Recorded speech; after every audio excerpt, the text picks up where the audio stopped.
Hey everyone, it's Spud here, with a small update video. Well, not small. I'm gonna treat it like the length of like my Minecraft episode, but the reason why I'm creating a Risk of Rain video instead of like a Minecraft one is because I wanted to provide a small update regarding to the status of the channel.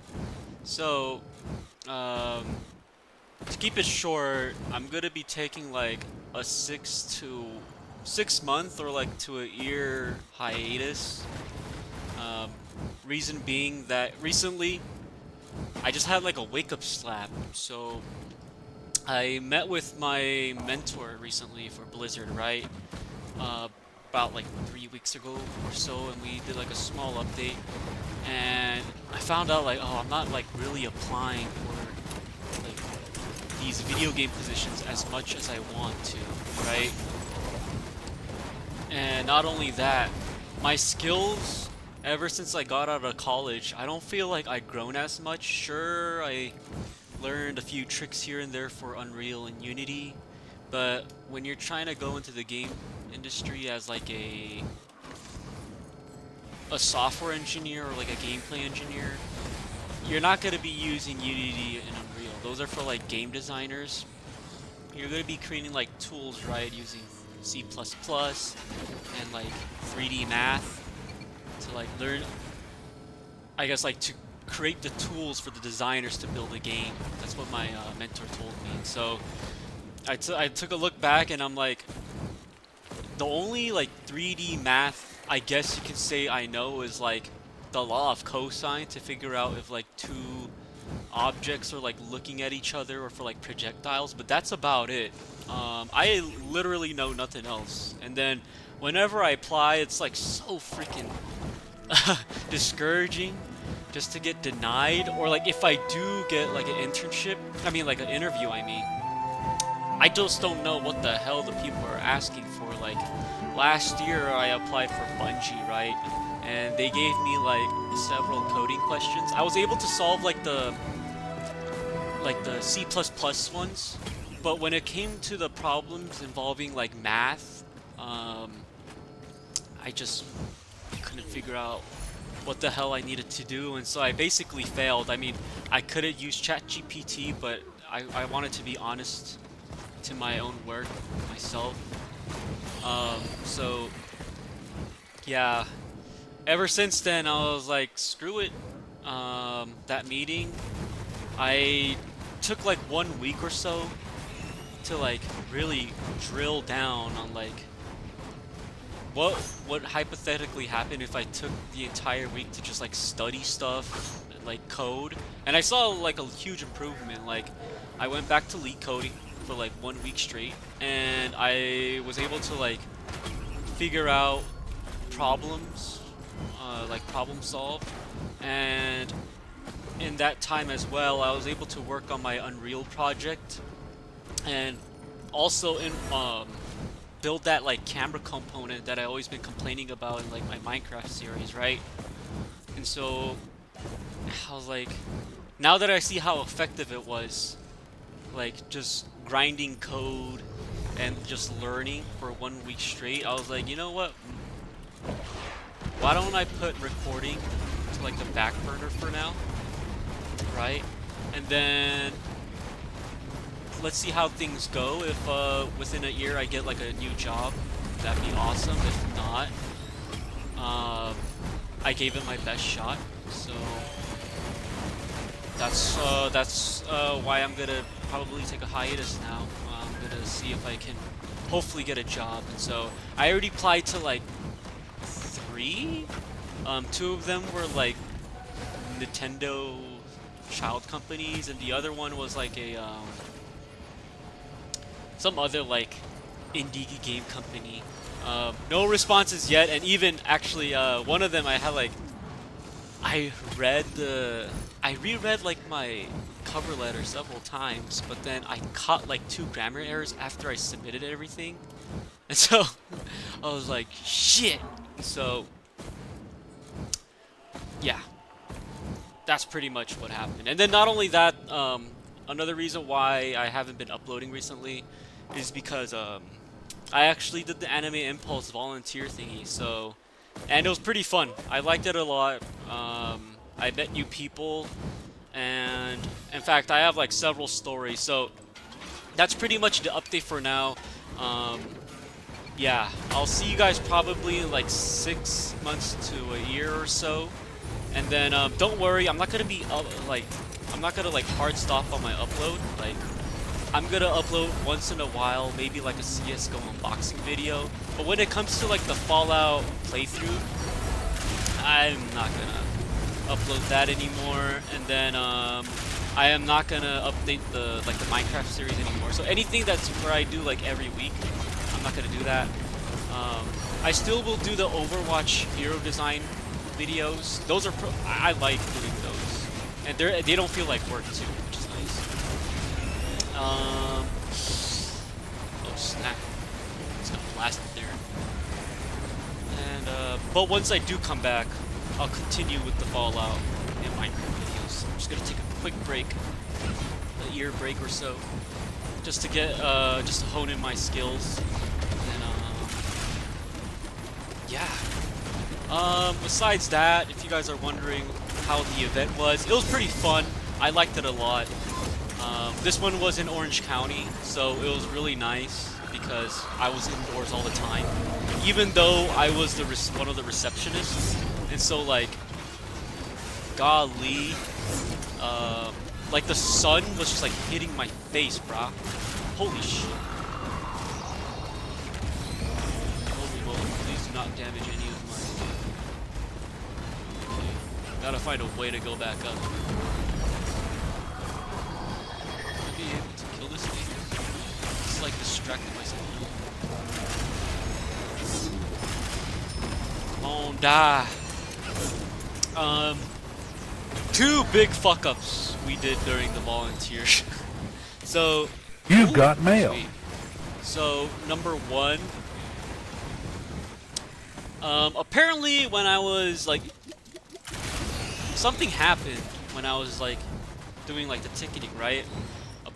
So like the security or someone who I don't know made everyone go to like a specific hall, and there were like 5,000 people lined up in like a hall where like it was just empty. There was like nothing related to the event going on, and then they waited there for almost like 4 hours, which is crazy.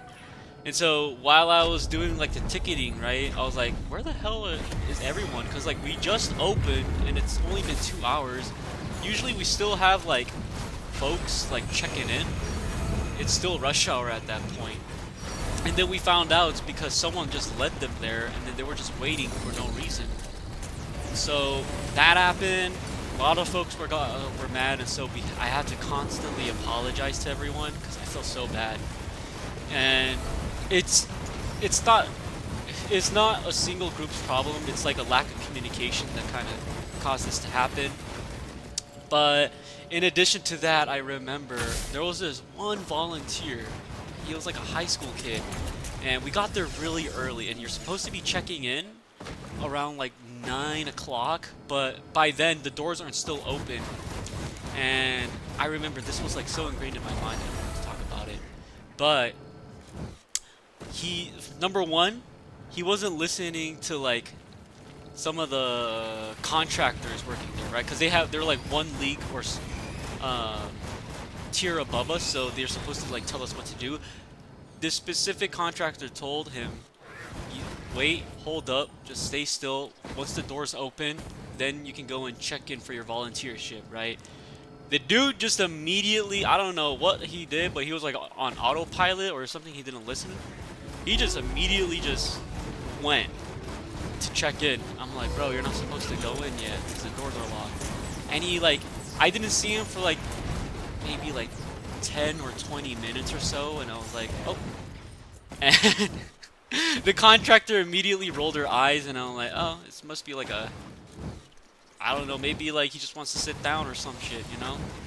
But if he just waited for like 2 more minutes, like one of the other contractors came right up to me and my friend, and he already provided us work to do. So I'm not in there for the hours. I'm in there to have fun and you know, like connect with people. So I was like, oh sweet, work. And so we got into work. Around after the dude came back, which was like 10 to 20 minutes, right?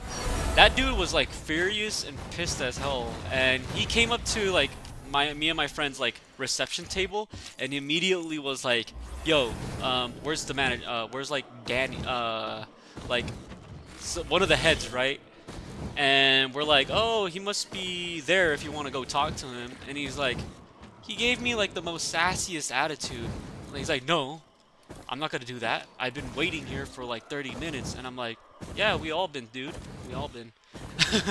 We all been waiting here for like 30 minutes or so. But if you like stuck around, you would have shit to do."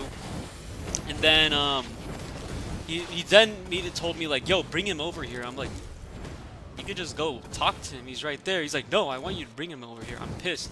And he was like saying like, "Oh, this is so disorganized and stuff like that." I'm like, I didn't want to argue, so I immediately just, you know, just backed down. I was like, you know what, frick it, I'll just bring him over, and I did.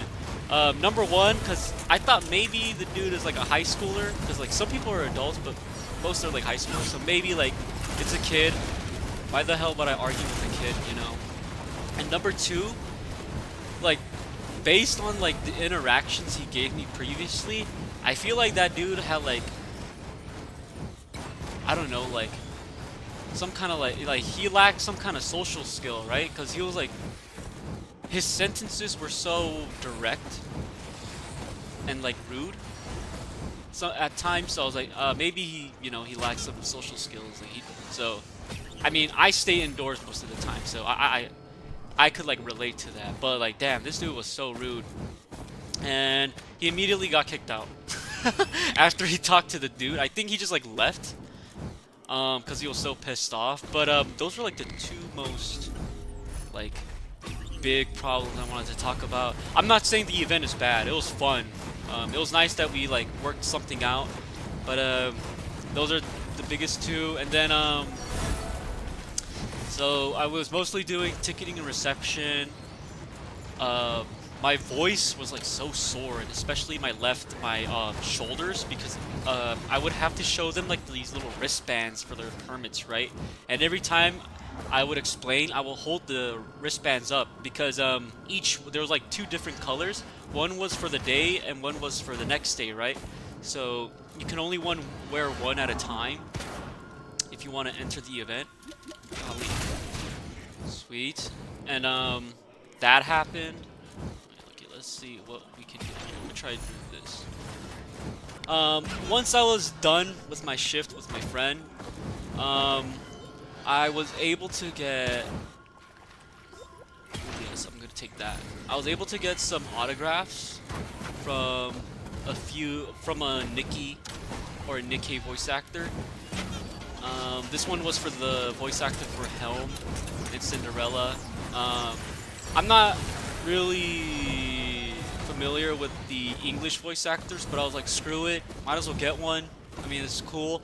I was about to get the one for Anis, but then at the time, it was the second day. I spent a lot of money on food,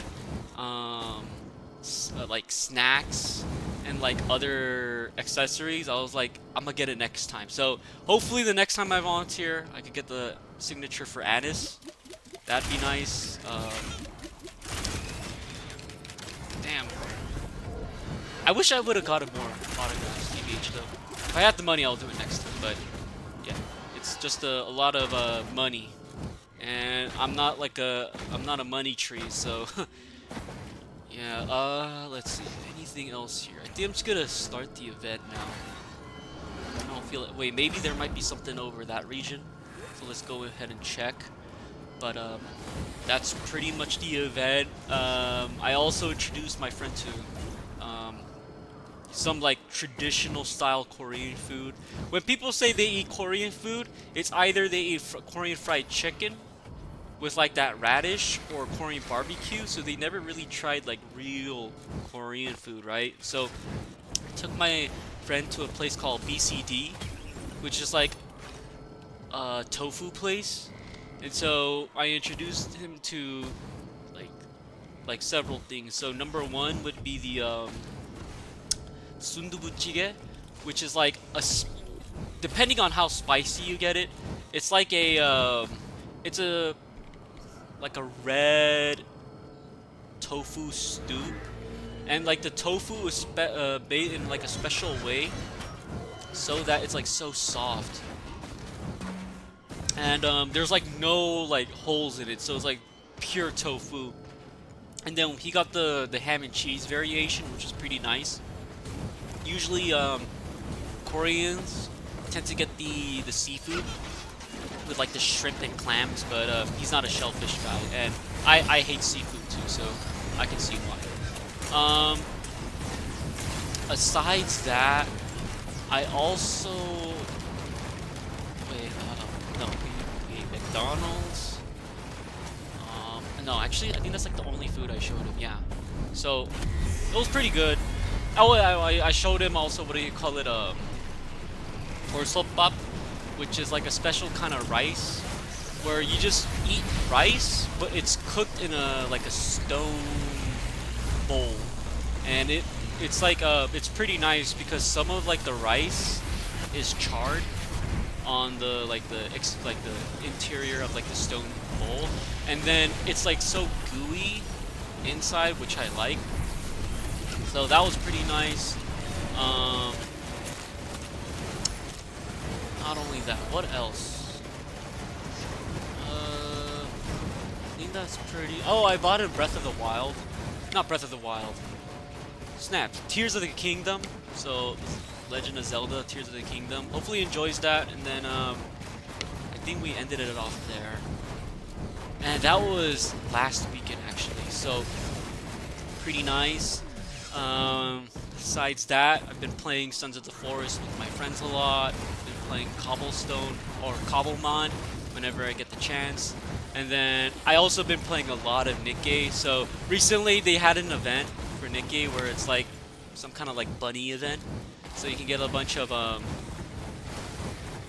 like bunny skins for like some of the characters, and also they released or brought back some of the old summer skins from the previous year. And so I don't know if I should have recorded it or not, but I did like a couple of spins and I was able to get Anise all the way to max limit break, which is pretty nice. I kind of struggled.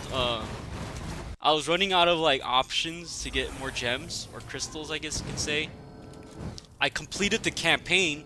I didn't know it finishes around like chapter 40, so I did that. I did a freak ton of like the tower challenges, and the last limit break copy I needed for Anise was for the I had to get through like the pity. I had to get it through the pity, so sadly. But that happened. On the way to getting the max limit break Anise, I somehow got freaking snap, what's her name? Emma, like the newest version of Emma. Even though her event just ended. And then not only that, I was able to get the new Ada Bunny skin suit as well, even though it's not part of the the role. But I got it, and I was so pissed off because I saw Tetra, and immediately I didn't see the freaking the bob haircut. I saw freaking her, and I was so pissed off. I was like, fuck, dude, this is like an event skin and you don't even give me Anise. And the reason why I got pissed is because those bunny suits, you can get them year round, 24/7, bro. But when it comes to the summer and the winter skins, those are limited. So of course I want to get the ones that are really limited. So that happened, and then I think I got a couple of more Adas as well, like the regular one, and then also Litter. Litter is another Tetra class Nikkei, and that one pissed me off too. I thought it was the torture would end, but no, I kept getting all these different Tetras when I just want the freaking what do you call it? The limited edition Summer Anise. So that happened. And then speaking of Nikkei, I also got a my figure for the, oh god, what's her name? Helm? The aquamarine helm. So that's pretty nice. Mom was a little disappointed. but it was worth it. I think once I finish this world, I'm just gonna end the game and we can just say our goodbyes. I'll probably see you in like the next Overwatch hero design video, or like the next CSGO unboxing video, but aside that, you won't see another Fallout, Minecraft video for about a year or so. So I sincerely apologize for that. I'm just trying to like, I really want to get into Blizzard and work there. I already got a mentor and I feel so bad that I'm kind of like wasting his time. I'm getting no progress. I barely get any interviews. I'm barely learning like math, like 3D math, even though it's like highly required in this kind of career.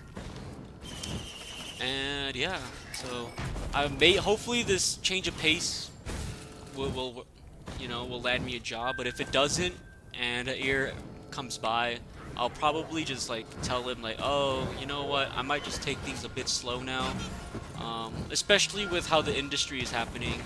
There's still massive layoffs going on in like the gaming industry, so there's like, I have a small excuse, you know, as to why I still don't have a job. Hopefully things change for the better, because I know, at least I have a job, but I know a lot of people in the gaming industry don't, which suck. Yeah. Anyways, let's see if we can finish off this freaking boss here. Where's this dude at? Sweet. But if you guys are curious about like the next Overwatch hero design videos I have, like what I'm going to be talking about, right now in like the back burner, I have like 3 damage classes I want to introduce. I think 4 tanks and then like 2 supports. Some of them were like from high school that I created by myself, and some of them are from like oh wow, we killed the boss already. Some of them are from, what do you call it, like more recent, when I was like living in Alaska and I literally had nothing to do with my life. So I would just like sometimes like lay on my bed, look at the ceiling, and just imagine like a potential hero. And if you guys are curious how like I design my heroes, or like what I do to think about them, or how I come up with these ideas, I pretty much just think of a game and think like, how would I make it a character, if that makes sense. So for example, if you like surfing and like bunny hopping, that's how I thought about Tokavi. I'm like, how can we implement that into a game? And I was like, wait, what if the hops like provided healing, you know? So, well, I think that's it. And I guess like one final note, I guess like another hero was like, Snap. One of like my upcoming heroes is gonna be based on like StarCraft, which is kind of like a game where it's like you play from like a bird's eye view and you control units, build stuff to like build more units, and then you collect resources and you destroy like your enemy's bases. But that's like how I come up with like my ideas. I like think of a game and ask myself like, if I were to like incorporate like an Overwatch hero using this kind of like gameplay philosophy, how would it work? But aside from that, thank you very much for watching my video today. A little sorrow and bitter, but it must be done. Anyways, thank you very much for watching, and I hope you all have a nice day. Cheers.